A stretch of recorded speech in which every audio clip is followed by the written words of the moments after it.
And welcome to the 2008 Web Idea Competition.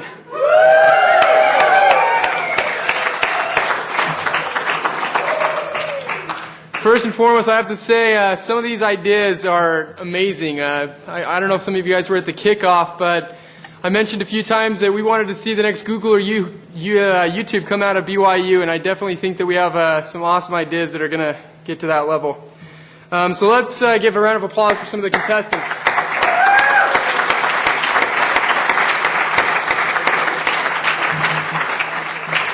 Now, does everybody have a raffle ticket? Awesome. We have an iTouch that we're going to give out at the end of the presentations today, so make sure you hold on to it. Now, before we get started, I just wanted to remind all you guys a little bit about the eBusiness Center. The eBusiness Center was founded by Kevin Rollins. He was the former CEO of Dell, awesome guy, and his whole goal for the eBusiness Center was to bring out the next Google or YouTube. So let's go at it and let's see some of these awesome presentations. We have some amazing judges today who, some from the industry, some from the center here. They have a lot of experience, and for the introduction I'm going to have Jeff Brown introduce them. Let's give it up for Jeff.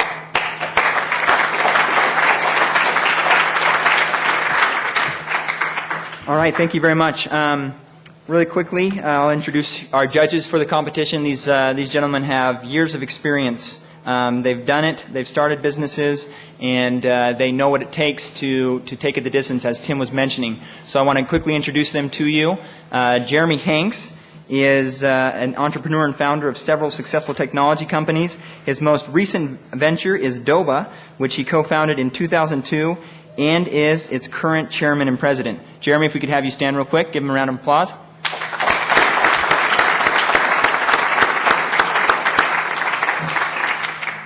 Stephen Little is the director of the Kevin and Deborah Rollins Center for eBusiness at Brigham Young University and associate professor of information systems at the Marriott School, where he holds the Grant and David Fellowship. Dr. Little teaches information architecture, web development, and other topics related to the practical application of computer systems, conceptual modeling, and e-business.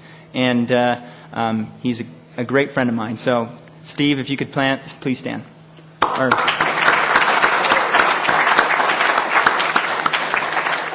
Next, we have John Richards. He teaches courses in entrepreneurial management and e-business strategy in the Marriott School of Management and the School of Technology.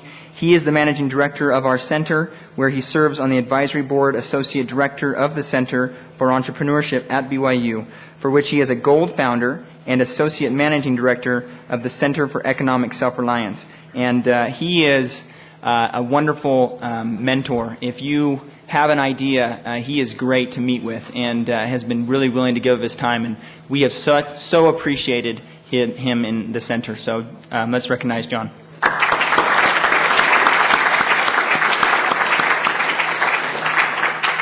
Next, we have Jeremy Nielsen. He is the managing director of the Utah Fund of Funds, which is the state of Utah economic development program, investing $300 million in local, regional, and national venture capital and private equity funds that will focus investment efforts on evaluating Utah investments. Jeremy, if we could recognize you.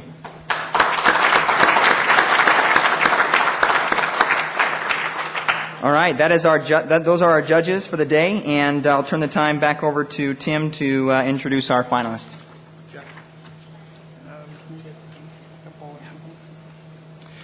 All right, guys, let's meet our finalists. Let's have Cut to Fit come up to the front. Let's have Fanfare come down. And let's have Instant In.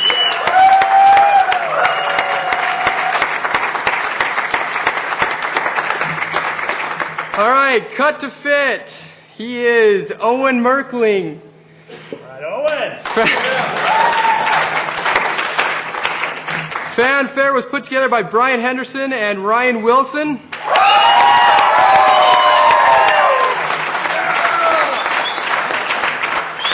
And today with Instant In, we have Sterling Beck.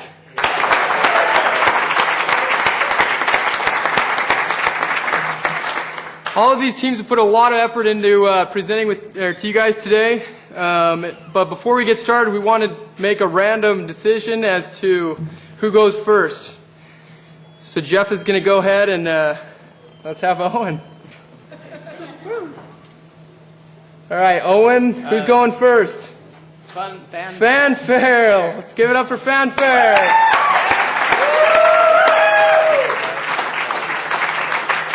And who's going to be going second?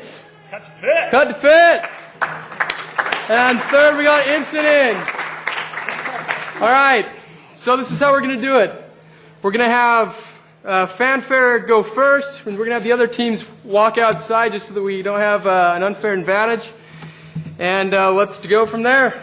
Let's hear from Fanfare.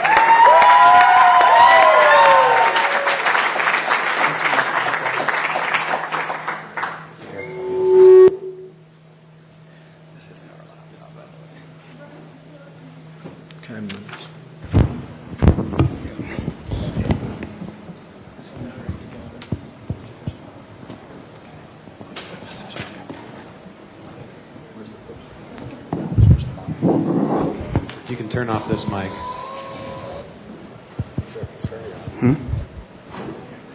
Plug this in.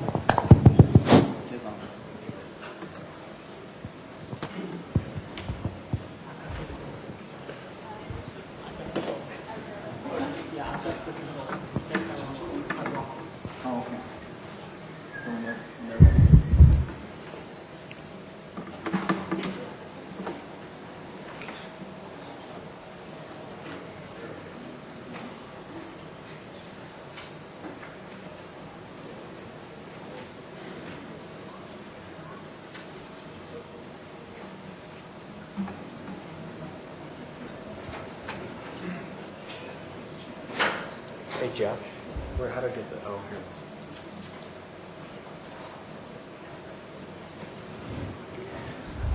All right, how's everybody doing today?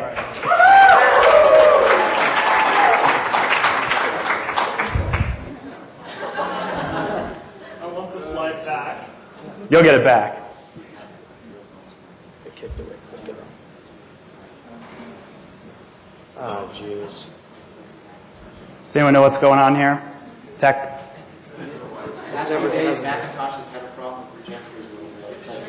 We've tried it out on this twice and it hasn't kicked it over the side.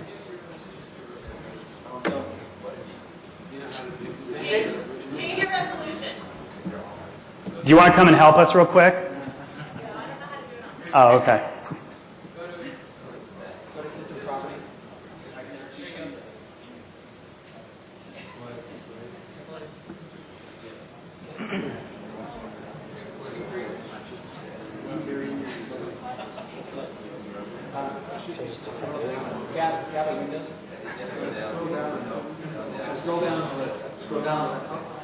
Scroll down.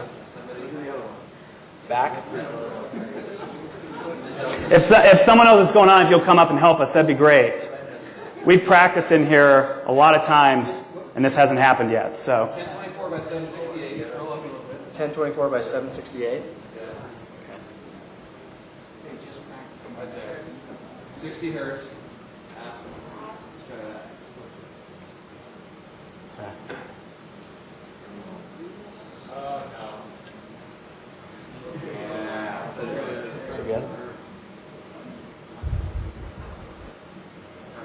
perfect.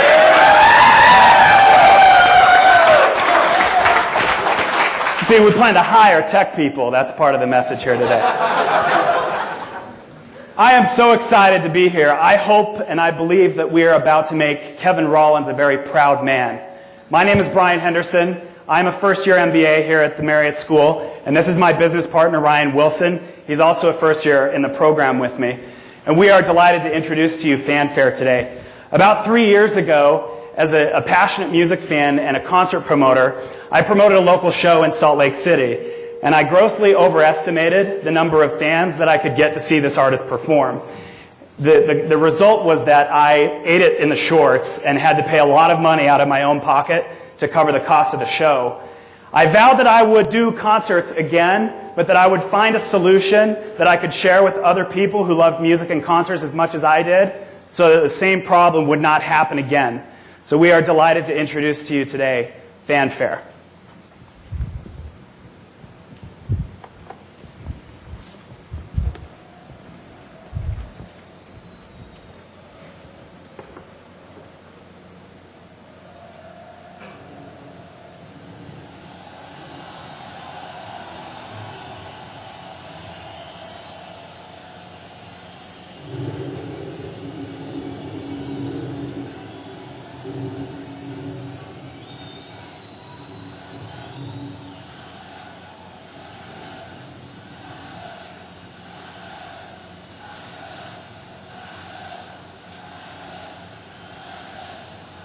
Fanfare, your artists, your concerts, your decision. How many of you would use this power if you had it? Let's hear it. Okay?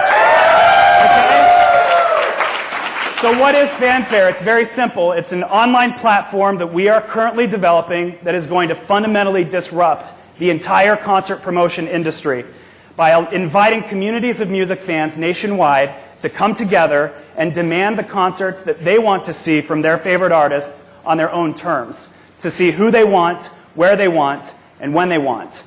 Now, what's the Fanfare market? Millions of music fans in the United States, like you and me, who attend concerts and love that experience, and who are passionate about music and sharing those experiences online with fellow fans. Now, how do you and I do that? We go to places like Playlist.com, 40 million users. 15 million people are at Pandora, and it's growing by 40,000 users a day. But here's the catch. The only thing they're doing at these sites is sharing information about their favorite artists.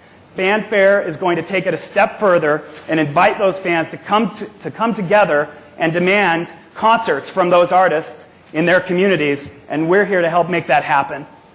Now, what is the Fanfare product? Let me be very clear. The Tier 1 acts, like Coldplay, U2, Celine Dion, Dr. Richards, they are not Fanfare's product. These are folks that are locked into national contracts by national players that are massive monoliths, Clear Channel, Live Nation, maybe one other. However, the Tier 2 acts and below are our product, and those are the artists that we will present to fans in response to their demand. Now, who are the Tier 2 artists and below? It's important to note that they represent over 90% of the artists available for touring and concerts in the United States today. It's the artists that you and I have on our iPods and our computers. These artists are the college bands. They're the rising stars. They're your independent favorites. And they're what we call the seasoned artists, or the mega acts of yesteryear, like maybe, Three Dog Night for the professors in the crowd. I don't know if that tugs at your heartstrings. Now, let's talk about how Fanfare works. It's very simple. I'll walk you through the steps. Step 1, fans come to the site and they identify themselves geographically and their favorite artists. The next step is, when enough fans come together, we will communicate with them an opportunity to bring that artist to concert once we reach critical mass for a particular artist in a given community. Step 3, if enough fans submit a refundable deposit for a concert ticket such that we can ensure a profit for the show, then we'll go ahead and book that concert or that artist on behalf of fans. Now, this part's really cool. We'll also give a unique promotion code to every person who purchases a ticket for a show. Anyone who uses that code to purchase a ticket to the same show will get a reduction on their own ticket price. So what does that do? It gives us an instant army of volunteer grassroots marketers for our show above the initial profit point for the show.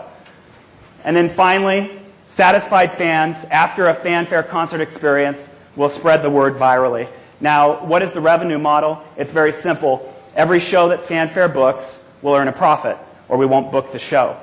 We are only responding to fan demand, and we will help the fans in that regard. Now, as the promoter, we will calculate the required fan ticket price and the attendance level that we need to cover our costs of venue and artist fees and to ensure a profit for the show. Ryan? So as Brian mentioned, Fanfare is going to give everyone an unprecedented voice and power to bring the artists that they want to see to their community. And how are we going to do this? The first step is to roll this out and prove it out in 1 to 3 markets using a grassroots rollout, as well as organic growth to the website. Once this has been accomplished, we would seek angel investor funding to help with the day-to-day operations and to continue to roll it out into additional markets. The next step would be to create strategic partnerships with people that you've heard of before, brands you've heard of before, companies such as PureVolume.com, Amazon, Playlist.com, where we can leverage the information they have regarding who the fans are and what artists they may want to see in concert. Why will fanfare be successful? First of all, we're going to change it from a push strategy that exists in the current marketplace and convert it over to a pull strategy. It's going to be a Web 3.0 type of situation where the collective voice of the people will determine what the product is and who we would want to bring in concert. We'll be first to market, and we'll be able to leverage the strategic partners that we will have for their information, proprietary software, traffic to our website, branding, as well as their resources. It's viral. It has unlimited scalability. I can't think of any other product in the world that people have more passion for than music. And most importantly, because it'll guarantee a profit on every single concert that we promote. The fanfare management team is made up of Brian Henderson, who you met. Brian has concert promotion experience and has also worked with groups such as Backstreet Boys, Boyz II Men, 98 Degrees, and my personal favorite, Jessica Simpson. As well as he has also raised millions of dollars for campaign fundraising. And then myself, Ryan Wilson, I've started numerous businesses and have 6 years of post-undergrad experience in general management, finance, and operations. Tonight in Akron, Ohio, 3,000 fans would be willing to see Ingrid Michaelson in concert. But she has no idea that this collective group of people exists, nor do they have any idea that they exist with each other. There's a band right now in Tempe, Arizona that has what it takes to make it big. But will they ever be discovered? Now they will. Fanfare. Your artists, your concerts, your decision. Thank you.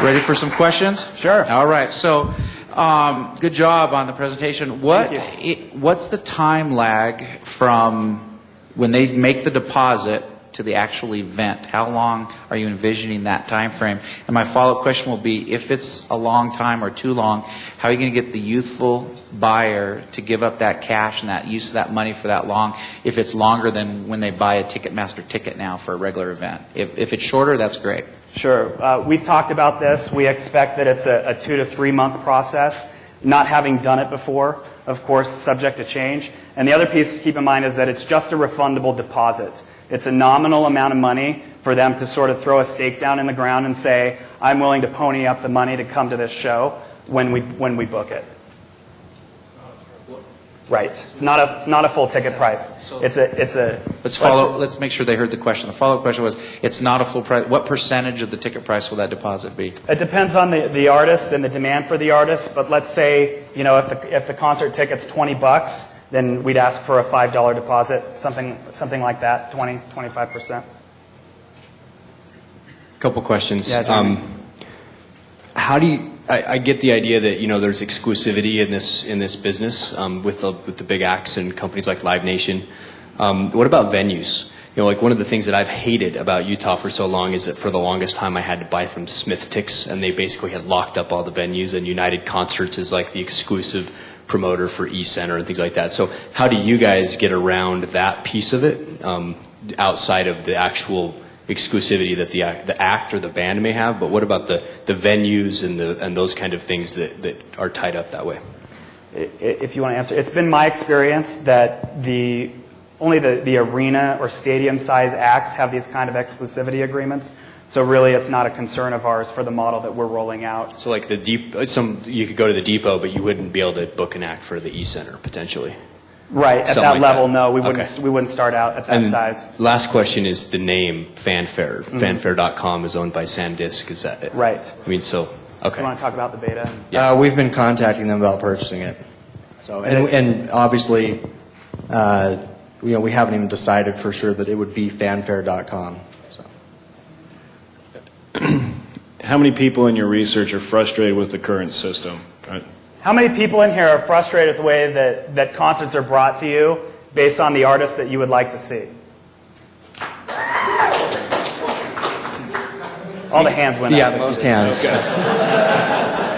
It's the vocal minority again. And your web, are you requiring people to come to your website, or are you going to be able to go through Facebook and MySpace and all that? Or are you going to kind of require everyone to get another bookmark to work through your site, or do you have other means to do that? Well, we've talked about both. I think ultimately they're going to need to come to our website, but we talked a lot about having like Facebook applications that would already pull the information that they've put in there as far as who their favorite artists are, and then try to drive them to our website to kind of register. Because ultimately they're going to have to tell us that they, register their interest to see that artist, so that when we do roll out step 4 of the process, that we'll be able to have them go ahead and do a refundable deposit.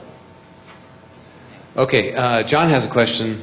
Yeah, just are the tickets going to be cheaper? In other words, just more efficient? Is this going to disintermediate somebody and be a more efficient chain? Right now, we all pay bloated prices, Ticketmaster, all that type of stuff. Is this going to be more efficient? Yeah, well, for example, and I'm using a mega act as an example. Keep in mind that's not our target, but for the sake of the price, I think some of the fees for some of the tickets for this weekend's Coldplay show were upwards of $40, depending on who you went through.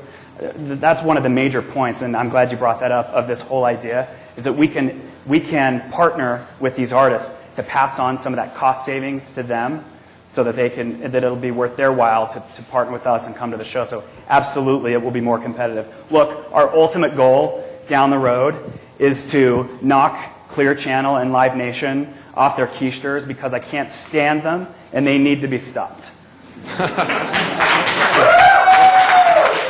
Okay, quick one. So a lot of your indies and other smaller artists aren't very well known. Are you going to provide some kind of a finding service to help make them more known as part of this whole package?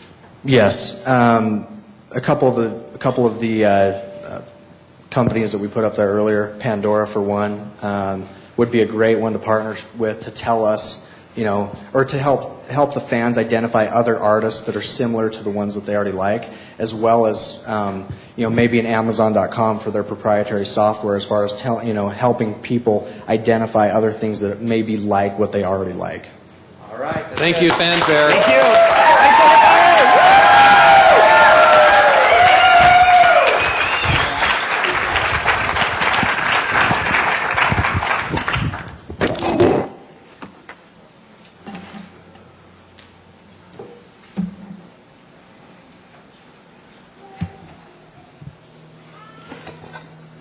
All right, let's give it up for Fanfare one more time.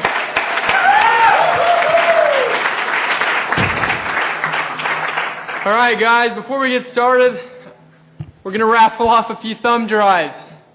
Woo! All right. First one is 25.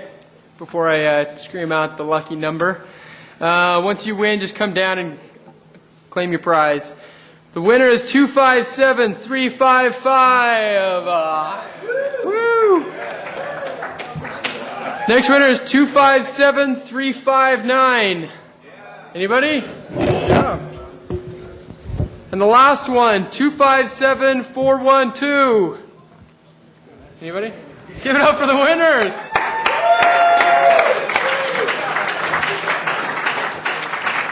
Here we go.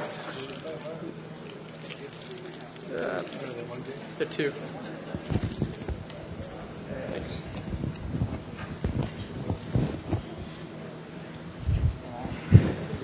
Okay, next up we have Cut to Fit. Let's hear it up for Cut to Fit. I think so. Is this working? Is that working? All right. Where's the clicker?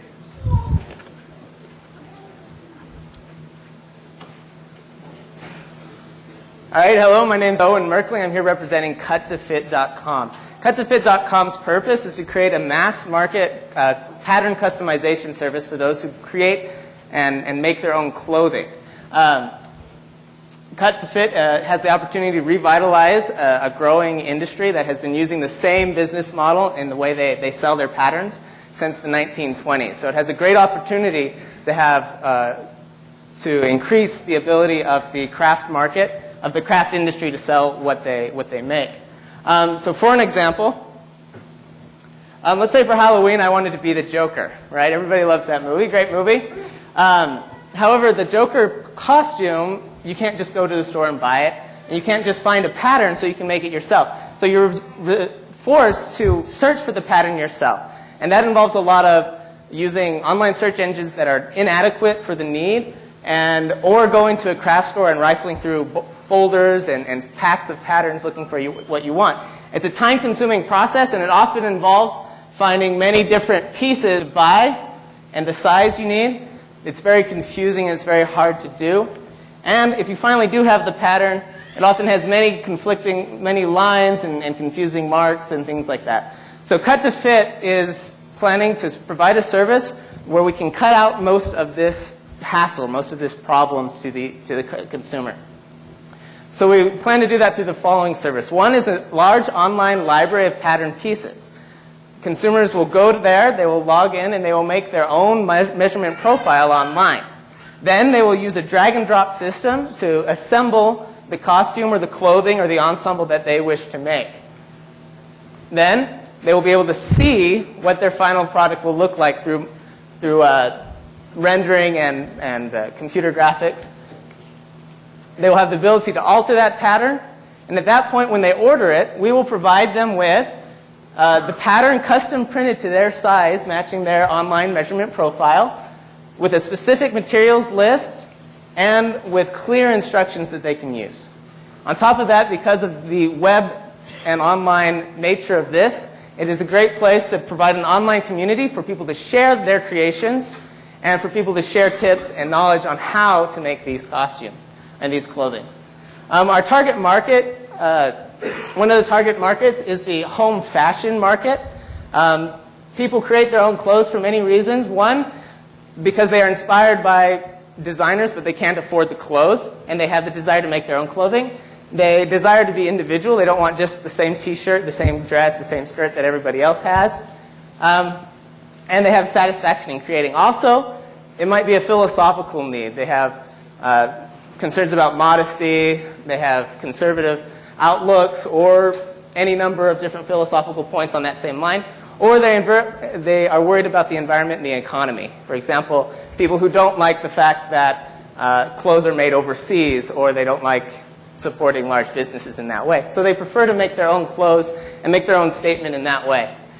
Other people are people with special needs, such as unusual sizes, and wedding parties and formal occasions that want that dress that's just perfect, or that suit that perfectly fits them.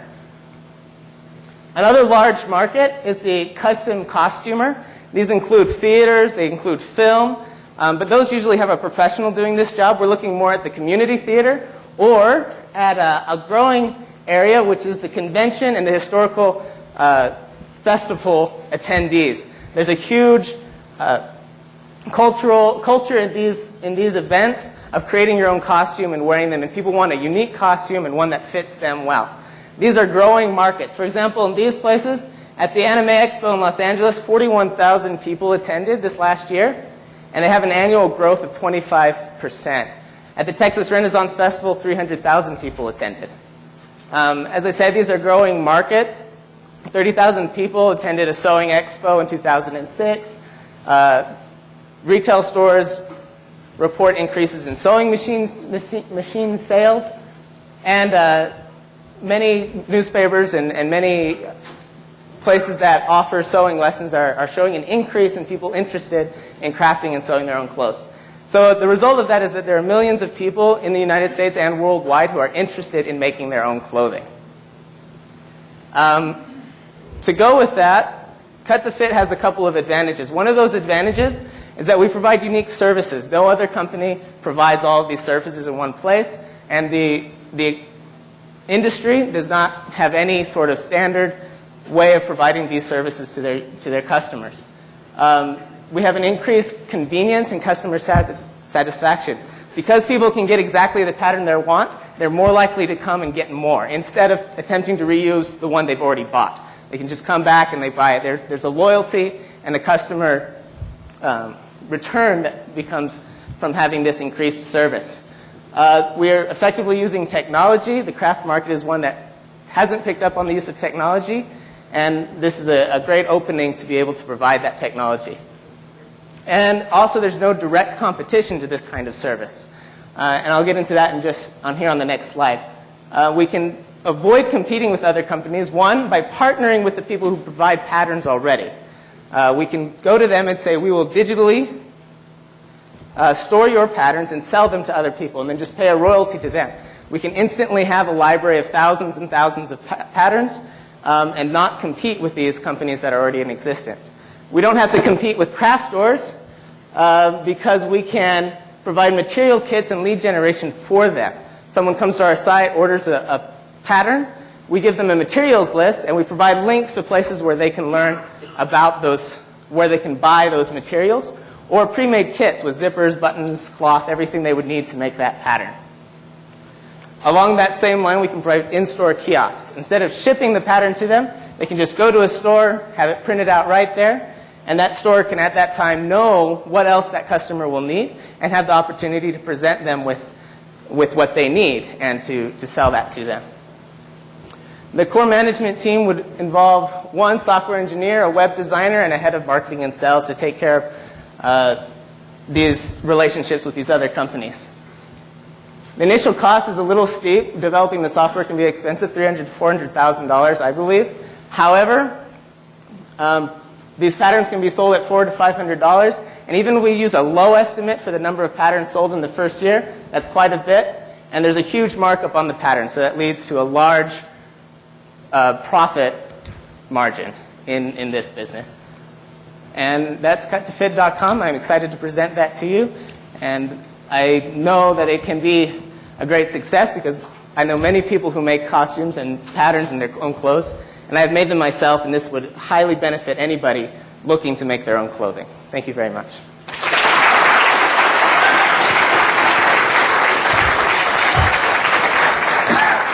So I have a couple of questions for you. You have a lot of pieces here to your solution.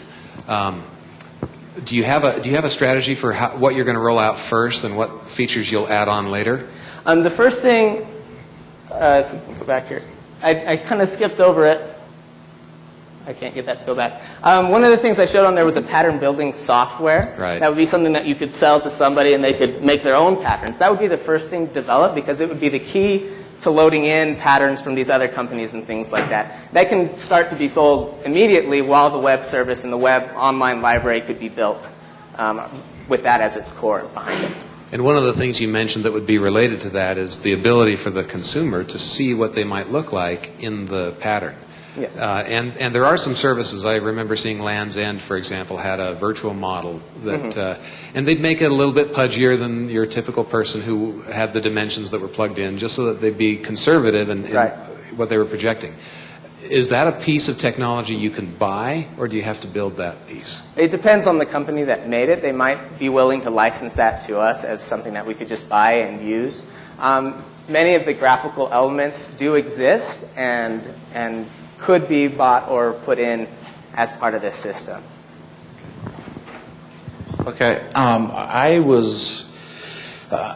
you had Project Runway up on the screen, but you didn't mention it, and I think you really need to stress that Project Runway has made this a much more popular endeavor and dramatically changed it, but you didn't bring that out, and that's a weakness in selling your idea, in my opinion, which leads me to then think, what is the total addressable market here? What's the size? How big can this industry be? Because in my head, I'm thinking it's too small. It's going to be a little small business, even if you did it really well.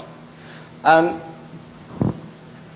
not much of a market researcher, but as far as I can tell, there's a growing market all over the world for making your own clothing, and it reaches into the millions of people.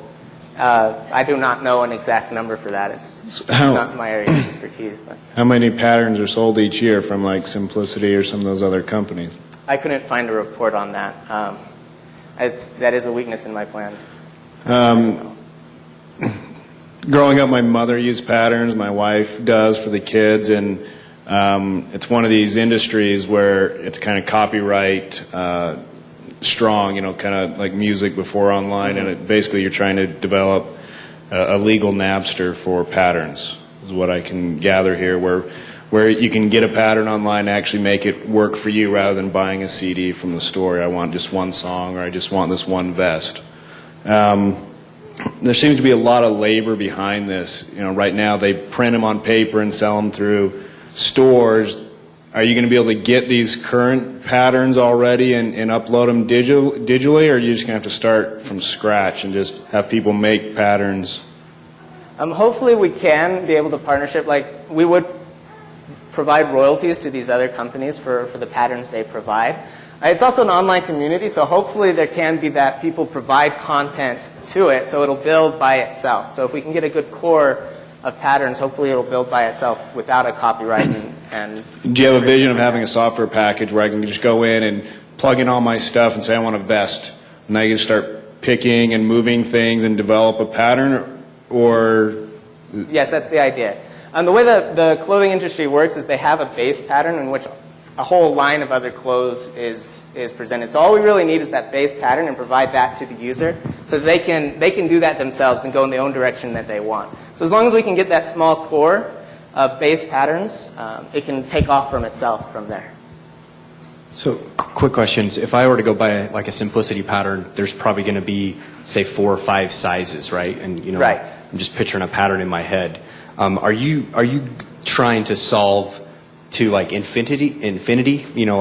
Like it's basically using your system and software. I could basically build clothes for myself that would be fit exactly like, say, a custom tailor would measure me and build the clothes, or someone on Project Runway who actually measures the models and actually figures it all out?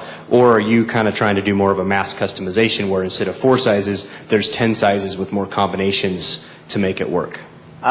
We're going for any size possible within the restraints of the pattern itself. Some just don't scale to certain sizes and look funny when you get them to certain sizes, but that's why we provide the preview so that they could say, oh, when it gets to this size, it's not going to look good, it's not going to be good. But hopefully we can get an infinite gradation in what patterns you can provide. Last thing is just some quick feedback. I actually looked at investing in a company many, many years ago out of Oregon that does mass customized outdoor apparel, and went up there and met with them and looked at their operation, and they talked about that it's more art than science as far as doing, because they have the same thing, plug in measurements, and it took them a long time to adjust their own internal patterns so that the fit was what people expected. So it might be something you would look into to try to get somebody on your team who has experience in fashion design and actually making clothes, because I wonder if there's more of if it's not just a technology solution, it's kind of we have to use technology, but there's also this art component of it to make it all work. Right. So that's just some feedback. Thank you.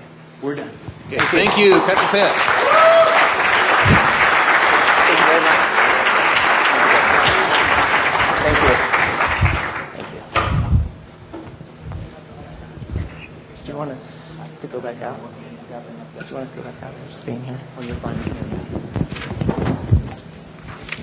All right, now we need all the ballots for the Biggest Fan Award. So push them all towards the middle, and we'll have our volunteers come by and pick them all up in a bucket. If you haven't got one, hold your hand up, and we will get... Yeah, we are going to do that. We just need all the ballots so we can tally those up so that we can tell who wins at the end. Oh, okay. Well, the Biggest Fan is just for the people who came because of them, but if you guys prefer watching the last band, we can watch. We can pick them up afterwards. All right. So let's do some raffles now. Have this come. Is he ready to come out here? Yes. All right. Well, let's hear it to Cut to Fit. I don't think we really got an applause for Cut to Fit. Let's hear it for them.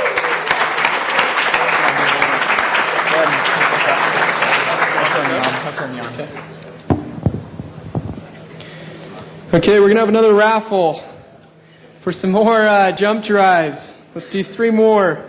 First winner is 257431. Did we get a winner? Okay. 257432 and 257413. Did you get it? Let's hear it up for the winners.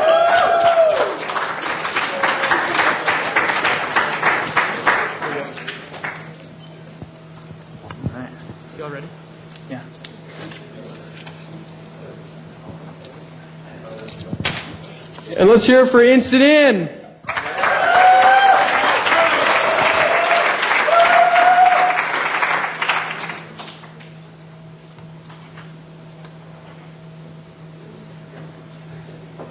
Testing, testing, testing. I think so.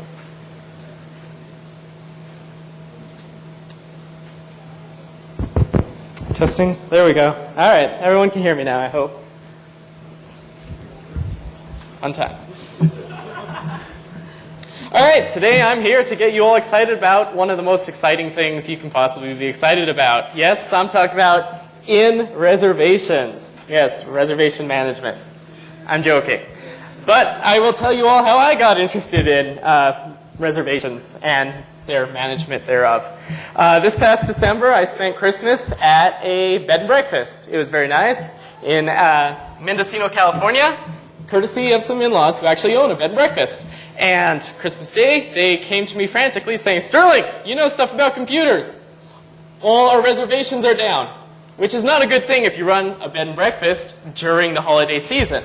So I go down and I say, "Okay, well, how's your system set up?" And they showed me that they are using the wonderful program called Inquest. Inquest costs $4,195. Rather expensive piece of equipment. And they told me it's the best software out there for managing it in. So I said, "Okay, cool, show me what's wrong." And they showed me, and, well, the system wasn't working very well. For one thing, they had to have their own server in order to take reservations. That server happened to be the computer that guests used in the lobby when they were surfing the internet. You can imagine the problem when a guest is like, "Well, I'm just going to watch my YouTube," and then clicks turn off reservation system. All of a sudden, reservations aren't coming in. So I helped them fix that, but I realized that this program was really, really complicated, and my in-laws aren't really the most tech savvy. In fact, I don't think most innkeepers or small bed and breakfast owners are that tech savvy. So the wheels in my mind started turning, we say. So I kind of started to think about some of the problems that in-management software gives to users. The biggest problem is it's burdensome on the owner. It essentially requires you to have a lot of computer knowledge in order to use software to run your in. And the sad thing is, today everyone has to use computers. That's a given fact. And if you want to take reservations, most of your business now is coming from online reservations. So obviously you have to use some sort of software. The problem is all the software out there isn't very good. You have to host it on your own server. It's very expensive. A lot of it was written in the 90s and doesn't work so good today. Your visitors come to the website and they're like, "JavaScript error." So we came up with a solution. And that solution is called Instant In, web-based reservations. Instant In is cool because it's web-based. That means you don't have to have that expensive server running in the lobby. You can just do it from the web. In fact, you can access it from anywhere. As long as you have something that has internet access, an iPhone, a laptop, a computer, what have you, you're able to access your reservations and manage your in, even if you're not on site. That's one thing that kills my in-laws, is never being able to take vacations. They have to always be there to make sure the reservations are being kept, being marked, and being managed properly. Instant In has the goal of making that simplified. I kind of outlined some of the different features that we are going to offer that a lot of other software programs are lacking. In fact, there is no one software program out there that offers this many solutions, that offers a web-based program that is actually simple to use and to manage reservations with. And that's why this is a disruptive solution to the market. We're coming into a market where there are a lot of different software products out there that help you manage your reservations, but we're going to be offering some things that they do not offer. One of the exciting things about Instant In is it's actively being developed right now. The Information Technology Department here at BYU offers a capstone program in which senior students are required to contribute to some sort of programming project. Instant In was selected to be one of those projects, and so I'm rather giddy. Development is free, and that means the amount of cost in order for us to get to market is significantly lowered. Below we have a Gantt chart. We've kind of outlined our development. As you can see above, well, there you go. We're hoping for an alpha release by March of 2009 and commercial launch by June of 2009. Now, you're probably wondering, well, that's cool. They have a good idea. They have a team that's actually making it. We've actually even started developing. So I'm going to run you through a really quick demo just to show you what Instant In is. An innkeeper, such as my in-laws, can access Instant In. This is just a simple mock-up. It's not the final product. But they can access it. They can really quickly enter in their rooms, edit the rooms, give multiple pictures, enter in a description about it, And then, of course, give the all-important pricings and discounts. They want to be able to charge extra for Christmas? They can do that. In fact, they can even market to past clients. That is the one feature that almost all other in-management software programs are severely lacking in. Being able to actually take information from past clients and browse that. To be able to say, who from Utah comes up to Northern California and regularly visits my inn? Instant In will allow you to find a report on that, figure out who your biggest clients are, and even directly mail them, print out, marketing material that just goes in the mail and goes out to your clients saying, hey, we're having a special this Christmas, come join us again this year. Or happy anniversary, we remember, come down. So once you've added your inn, it goes into a very nice checkout system, which is also going to be equally simple to use. We have a two-pronged focus on developing this software. Not only do we want it to be very easy on people like my in-laws for using, we want it to be very easy for the people that are trying to make a reservation. A lot of times when you're making a reservation, you don't want to have to figure out a bunch of complicated things in order just to get an in.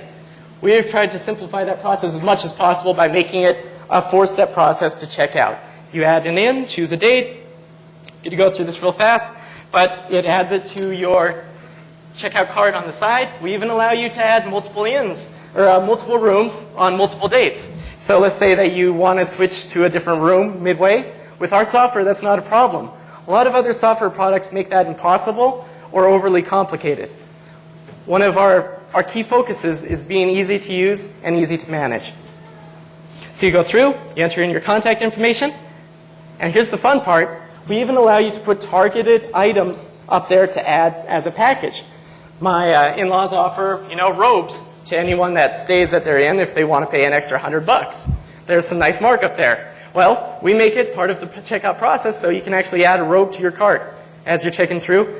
And then you click next after you enter in your credit card info. There's your confirmation, processes, and bang, you can print your summary and you get an email.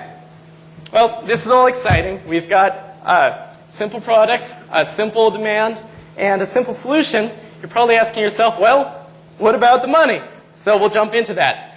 We are going to be pricing ourselves to be cheaper than almost all of our competitors, but not all of them. We will be charging $6.99 per room per month, assuming that we're able to get 100 clients in the first year, which with minimal marketing we believe is possible. We will be seeing a gross of $167,760 in the first year. There's a lot of money in management. We're pricing ourselves to be one of the cheapest products out there, and the nice advantage we have is we're developing that product for next to nothing. So once we get the product actually finished, the software written, we just have to sell. And that's my presentation. So open up for questions.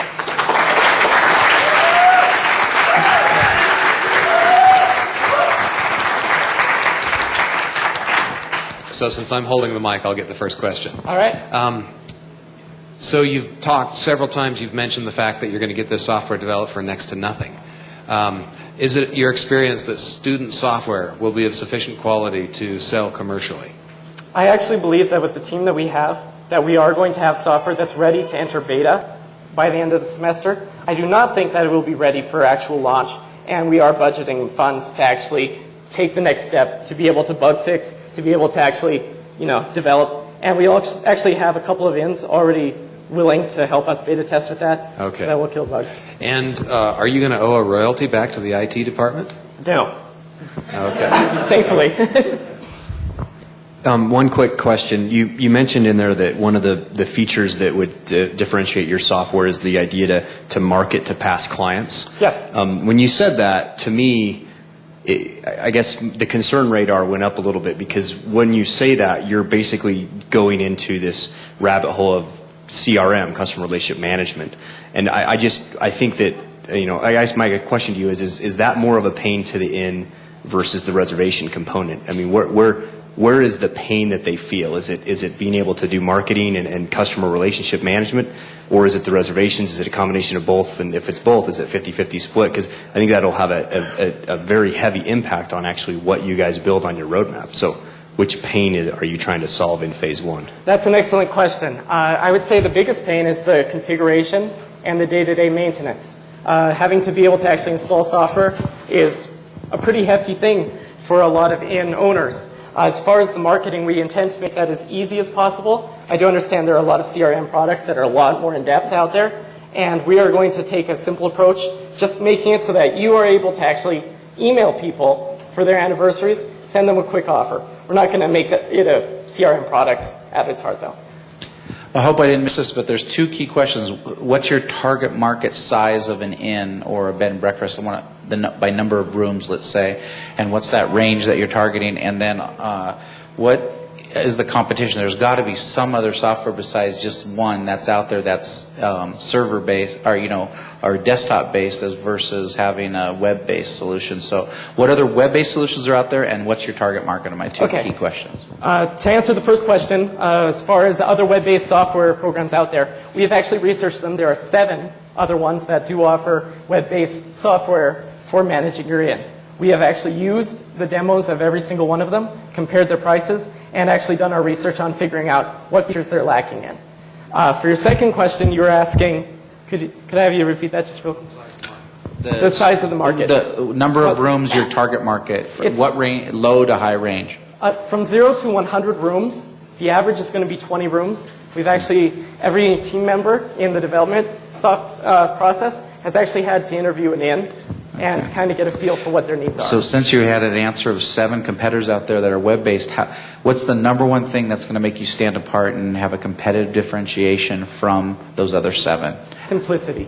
All 7 of them share a level of complexity that the average non-tech savvy inn owner is not going to be comfortable with. We're able to offer something that someone who does not routinely use a computer will be able to use to manage their inn.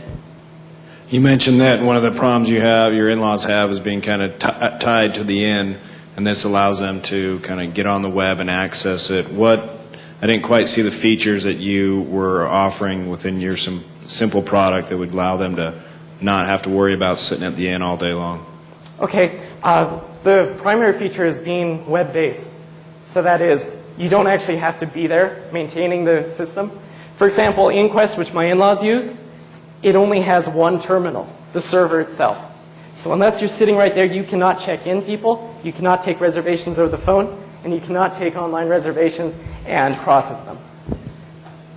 Okay, well, I really want to help you out here because there's 7 others that are web-based. Yes. So they've got all that too, right? But you're saying you're simpler. So again, specifically, what's one idea that's going to make it simpler? The biggest one? Yeah, the biggest one. Offline access as well. All the other online ones, if your internet goes off, you are not able to use the program anymore. So, and all the other 7 don't have that feature? That's correct. But there are a number of other ones. We've actually You're going to store a database locally on the machine too, is what you're saying? Or how do you have online access? Through Google Gears, we intend to offer the possibility every time you connect to the internet, it updates things. But if you're not on there, you're still able to manage things. Okay. Okay, let's thank our presenter.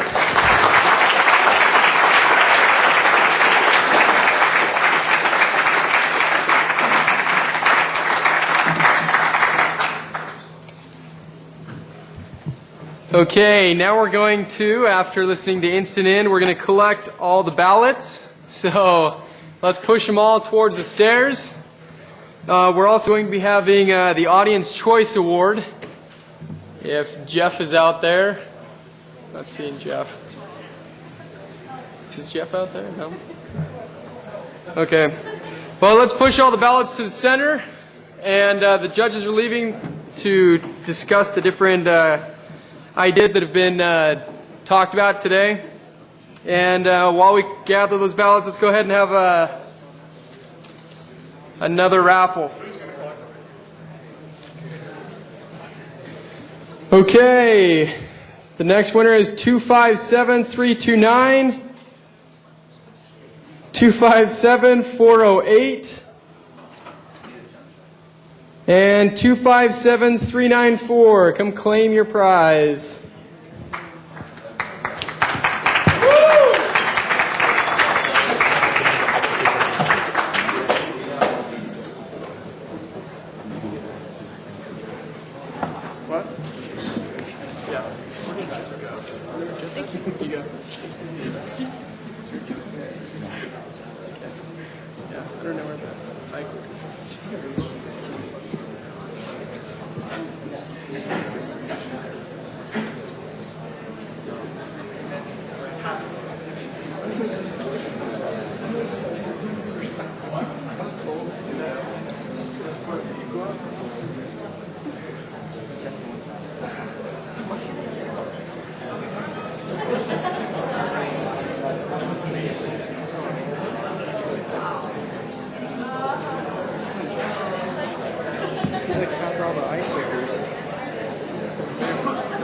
Yes, you just want to like start counting and see something else.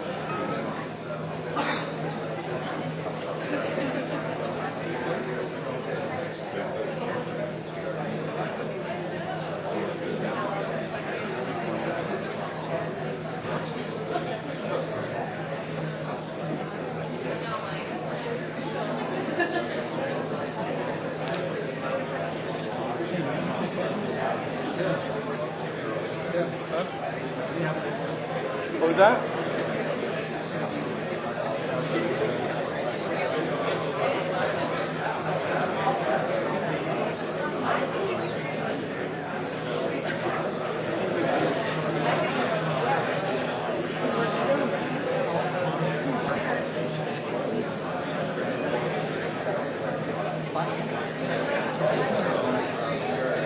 Sorry.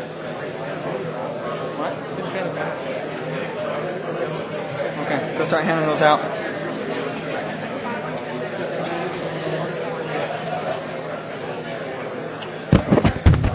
All right.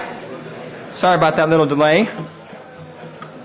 The next part of our agenda is we're going to be doing the Audience Choice Award. So everyone who has participated in the competition, if you were on a team in the competition, then you are eligible to participate in this portion of the event. So please raise your hands and we'll get those passed out.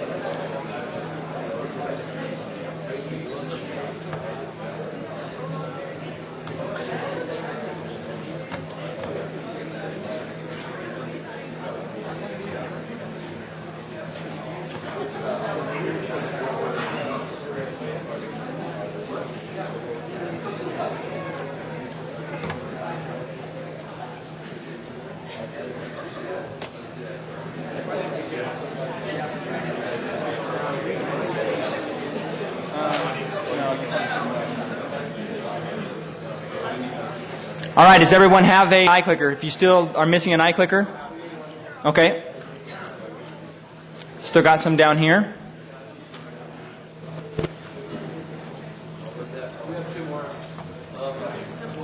All right, so on the iClickers, oh, we got one back up there, Tim. On those iClickers, make sure to turn them on. The button's on the very bottom. It's the last button. So we're going to do a practice question first.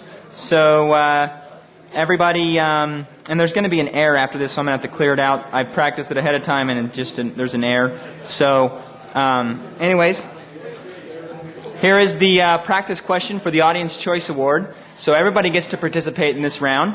So we're going to ask you, and this is very important, who is your favorite superhero? A would be Spider-Man, B would be Storm, C, Batman, D, Underdog, and E, Iron Man. So the way this is going to go is I'm going to press the start button up in the upper left-hand corner, and you're going to click away. So we're going to give you about 20 seconds to vote, and while you are voting, we'll see how many votes come up. So we want to see that same number of votes the next round. That's the idea. So is everyone ready? Everyone understand? Any questions? All right. On your marks, get set, go. And away she goes. 18, 19, got some indecisive people. 19 might just be it. Anyone else? All right, 19 is it. And that's one of the errors. And the winner is E, Iron Man, by 1 vote. That is the first time Iron Man has ever won. Actually, that's the first time Batman has ever been beaten, which is very interesting. So, all right. There might be some bias there. This is one of the errors I have to kind of deal with real quickly, so bear with me.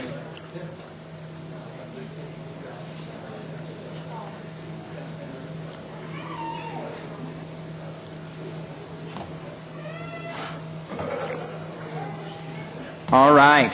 So, let's do the real Audience Choice Award, or the real, Audience Choice Award. So, again, this is only for participants who are people who have participated in the competition. And here are your choices. A is in alphabetical order. A, cut to fit. B, fanfare. C, instant in. So I'm going to give you the same amount of time, and I want to see 19 votes there. Hopefully that's what we'll see. All right. Vote away. A couple of people deciding.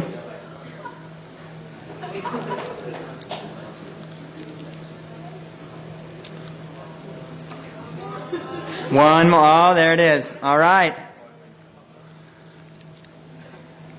And the 2008 Web Idea Competition Audience Choice Award winner is B. Fanfare with 11 votes.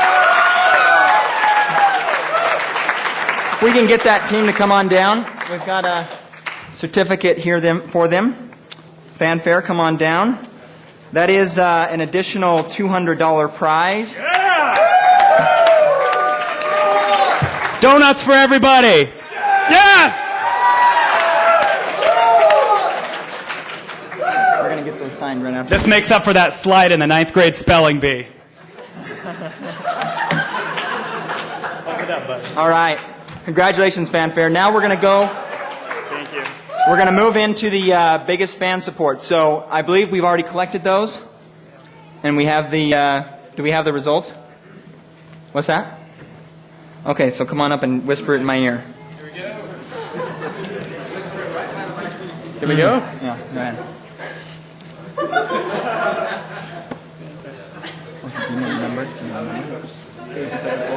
Okay. All right, and the 2008 Web Idea Competition Biggest Fan Support Award is going to Fanfare.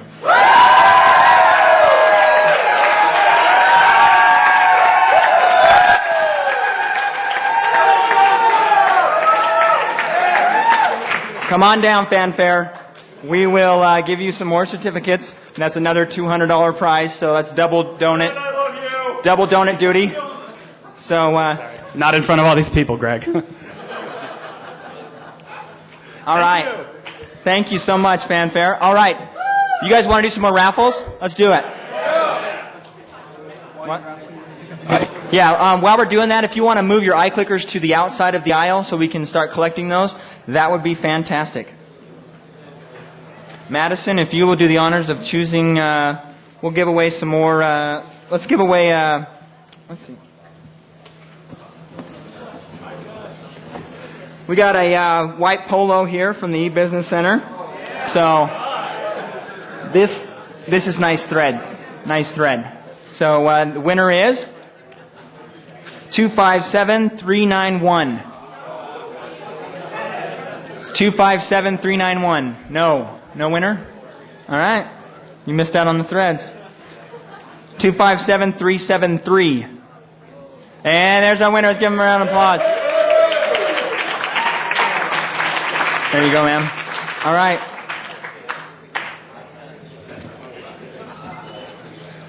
Now, we've seen one of these, but I want to show you guys the inside scoop on these. So these are our pad folios, blue. And the inside, yes, they have a pad of paper inside. And you've got your little sleeves here to put all your business cards in. So this pad folio is going to go to winner of the ticket 257346. There he is. Give him a round of applause. All right.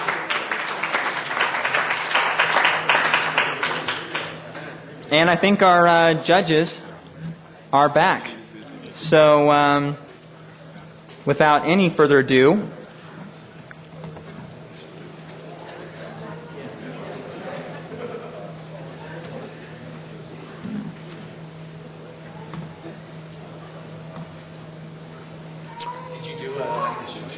yeah, we've done all that. So, What was the audience choice? Fanfare will take both. Okay. So. Interesting. Okay.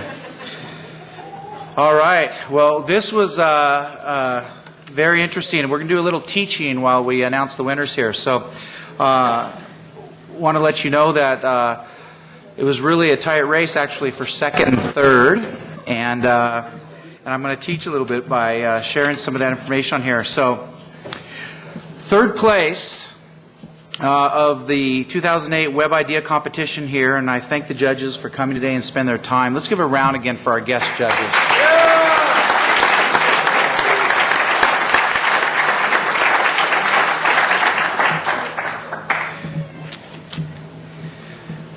Third place in the competition.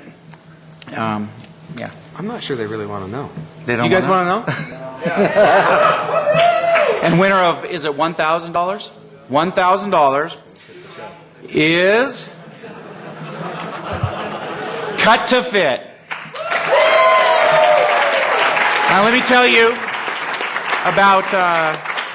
Let me tell you why. Cut to Fit. If it would have, and it's Owen, right? If you would have had just a little bit more market research and been able to answer some of those questions, it's really important to know addressable market and have the grasp of the market. We think you could have placed higher, but you have the judges here have some knowledge in this arena and feel that you have an idea that may be longer term, but could be large. There's a lot of moving parts to work on, but it's an industry waiting for disruption and revolution and change. So good job and congratulations.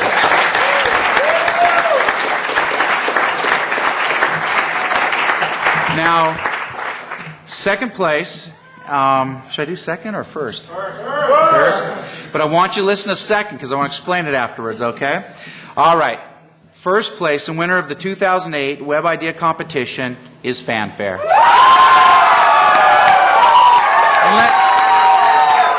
Winner of $3,000.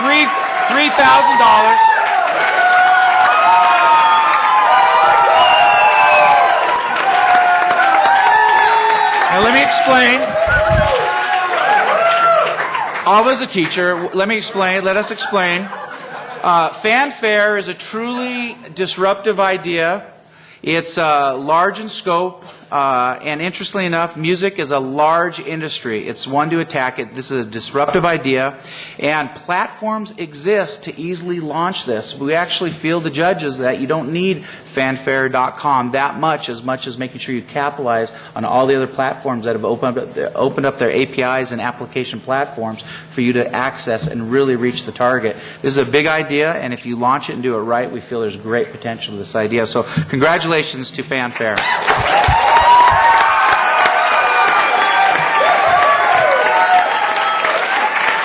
And not to be left out by any means, second place winner, therefore, is Instant In, winner of $2,000 for the 2008 Web Idea Competition.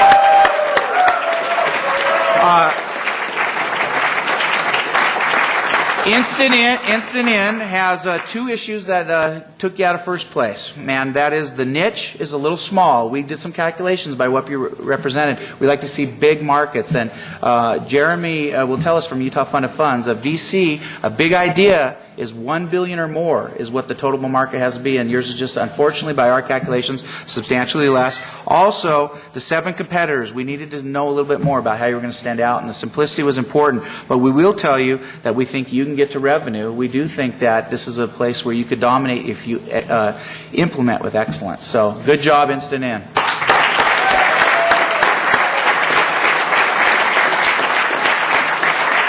Thank you so much. This has been so fun and great job. Tim is the student. Take a bow, Tim. We want to thank Tim. Tim is the student leader of this, and he's done a fantastic job. Are we going to have the final drawing, or is there anything that we're going to do? So who's going to take care of that for us? All right, Tim. Okay, now let's raffle off the iTouch. Okay, the lucky ticket is 257. Everybody stand. Everybody stand. If you're still in. 257. 3. 9. 7.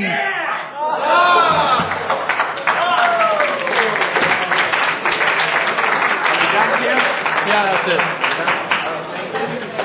I just want to thank our judges again, and we really hope that these ideas get submitted. Please come up for one more Get submitted to the business plan competition. That's kind of one of the purposes of this competition. So, An instant in. yes, winners, please stick around because you need to fill out some forms, and we need to get your pictures.